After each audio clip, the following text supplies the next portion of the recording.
Hello dear friends and people friends, welcome back to another video. I read the comments on my previous video and there was one about that they like it when I'm out and in different places and things like that, and I do appreciate that.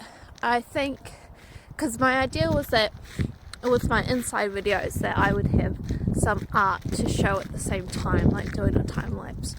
So that was the idea with that. But you know, if I don't have any art to show or I'm stuck in the editing process, then it's definitely a good idea to be out and go for a walk. Oh, the train's going past. I get really confused because I can't figure out how we get to the train tracks from here. But anyway, today I wanted to talk about the big screw up. So basically last year when I was feeling really anxious, like usual, it became more difficult to eat, but it wasn't really too bad, to be honest. It was just, it was just going that way. And then obviously I was inpatient at the hospital, so then you get regular meals and you don't have to worry about it. You just got to show up and stuff it in your mouth, So after that everything was pretty good, and then I was on this nighttime medicine that's called mirtazapine, and when you take that, like I would say maybe 10 minutes later you start feeling really hungry, and the doctor did tell me about that. But the thing was is that he kind of freaked me out because he was like, you'll probably gain weight, and as somebody who's been a small person all my life, but also has kind of been taunted with the idea that when I'm older I'll get fat. People would tell me, they'd be like, when you're older you'll get fat like your mum, and love my mum, so that really pissed me off. But anyway, it has gone into my psyche that will potentially happen in the future. So whenever I gain a little bit of weight, I'm like, oh my god, it's happening, because also conventional wisdom says that as you get older you do gain weight because you can't eat as much and maybe you're a little bit lazier, you're working in the office, etc, etc. So the possibility of that is quite high. But anyway, so when he told me that, I was like, oh my god, super scared about taking this medicine. And ideally he wouldn't have said it, because then I think I'd still be on it, and it's a pretty good nighttime medicine if I'm gonna be honest. But anyway, so after a while I felt as though the medicine was giving me restless legs, but I was also on another medication that is more well known for causing restless legs.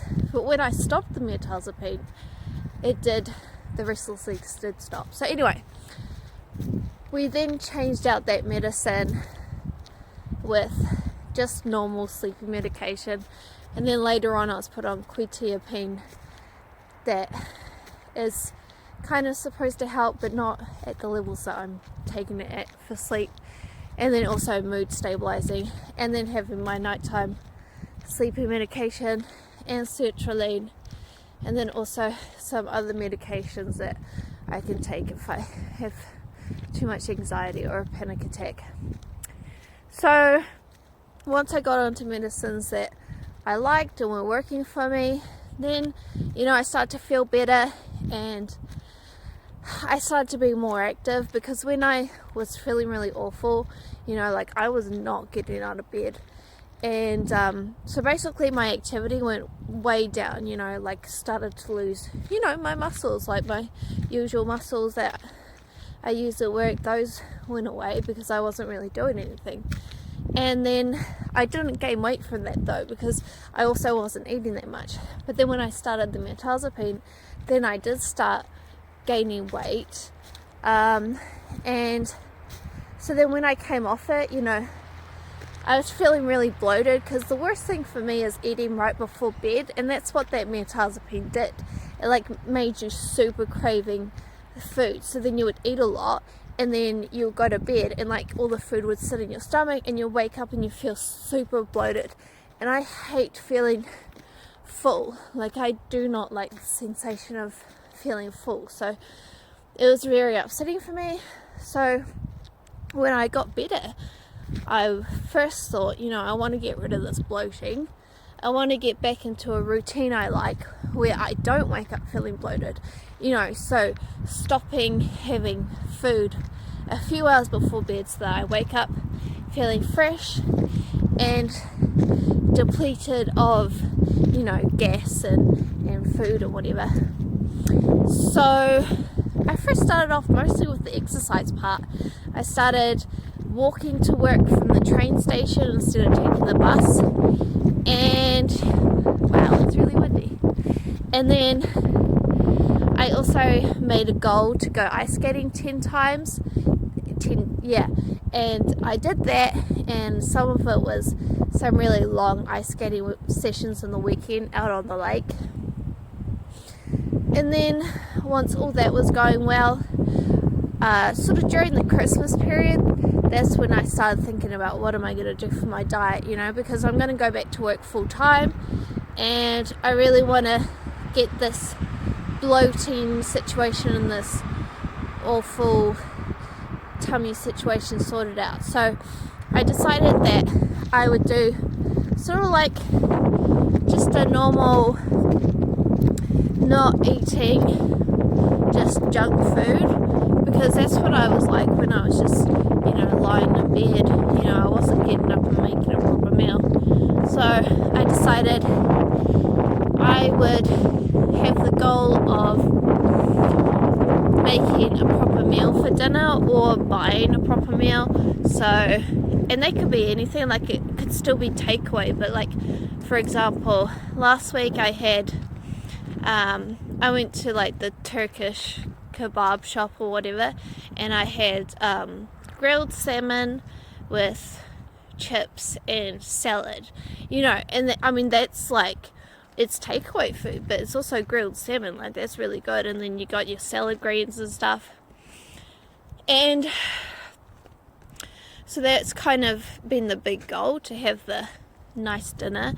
And then during the work day, the thing is that when I get on the train, I start to feel really sick. So, and then when I get off the train, I feel like I'm going to faint. So then when I get to work, I really don't feel like eating at all because I feel really sick. So basically, I just try and rehydrate and take my medicine. And then, I might have like a piece of fruit or something. But then during the day, it wasn't really all that much food going on because I would just, keep getting anxiety and feeling sick and not wanting to eat and stuff like that. So, I lost some weight, but then, it stabilized and everything was fine. That's what I thought. But then probably just over a month ago, I started to feel really tired during the days. And I was like, you know what this feels like? This feels exactly like when I'm anemic, when I don't have enough iron in my blood. I was like, man, it feels so much like that. So I booked an appointment for the doctors, but the waiting time was a whole month, which was really awful. And then during that time, I developed stomach problems. So here comes the train again. And my stomach problems mean that I have to go to the bathroom like several times a day. So that has really, really put me off eating at work, because I'm like, damn, it's just going to go straight through me. And, I've only just gotten back to like working 100%, and people have been pretty happy with like my work ethic and stuff. And now it's just plummeting because I feel so tired and I have to keep going to the bathroom and, and that feels really gross. So, yeah. So finally I went to the doctor and I got blood tests, and it did show low iron levels, but he reckons that I might have a B12 deficiency. And he's like, well, if you're eating like a normal person, then you shouldn't have that. And there's nothing really like super weird about the way I'm eating. Like, I eat a variety of foods. So anyway, he's gonna do another blood test, and also he also mentioned that he reckons that I had B12 deficiency previously, which could be the truth actually, because you know, when I went to the doctors the previous time, my Swedish wasn't as good as it is now, so I'm sure that I could have misinterpreted something there. But anyway, so we're going to get those tests done and see what comes back, and then I guess I just get pumped full of B12 or whatever. But hopefully I'll find a long-term solution. The other question then is what's going on with my stomach. And I did poop samples, so they like tested my poop to see if I have a virus or something, and I don't. And he said that's really good, but in a way I was a bit sad because I really don't want to end up like it being irritable bowel syndrome or something, because like there's, you know, no cure for that. So like if I just had like a simple virus, that would have been really awesome, you know, like just take some pills and the virus is gone. But so now he's going to do another poop test, and the poop test, it's kind of difficult. Like you have to like you can, I don't know if I should talk about it, but yeah, anyway, it's really weird. You have to like scoop up your poop. So yeah.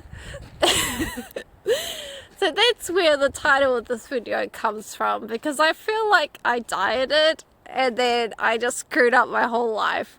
And my mouth, like I got sores in my mouth. I bit my cheek when I was eating that salmon, and now it hurts so bad that it hurts to eat. And I got my Bonjela, which is used for teething babies, but you can also put it on your mouth sores to help numb it. But it only lasts, you know, like 30 minutes, and then it hurts again, which also makes it difficult to sleep. So yeah, I did a little bit of a diet trying to get my health in order, and then bam, get hit with all of this garbage, and I have no idea what's going on with my stomach, because it's been a month. That's what I'll say. It's been a month, and that is not like your usual tummy bug or anything. That's like long-term bowel problems. And when I went to the doctor again, he was like, how's it going? And I'm like, good. And he's like, oh, your stomach's better. I'm like, no. But it was in Swedish, so it wasn't quite like that. Also, the doctor's from Skåne, so he talks really funny. And when he said, oh, B12 deficiency, I didn't even understand what he was saying for a little while. And then he sort of like muttered to himself again. And then I was like, oh, he's saying B12. Which in Swedish would be B12. So, anyway, but he said it as a Skånish person. Anyway, that's the update for today. I am walking in the same forest, actually. But I figured it had the best lighting, which is sounds like a bit of an oxymoron, really. Oh, the forest! It's got great lighting! But as you can see, I'm in a pretty good mood anyway. I also saw a really funny video of this bear that... So the people are standing in their house and they're filming their car, and then the bear goes up to the car and they're like, don't touch it, don't touch the car. And then the bear opens the car and he's like about to go in, and they just start screaming, and the bear's like, whoa. And then he just starts backing off, and then he runs away into the forest. And I was like... And like, well, what's the bear thinking? He's like, oh, it's just gotta have a look. Calm down, buddy. I wasn't gonna take anything. You think that all bears are the same. Okay, I hope everybody has a really good weekend. Hopefully I will have some more art videos, and also my new foot project up on the way. So, see you guys then. Hey, doll.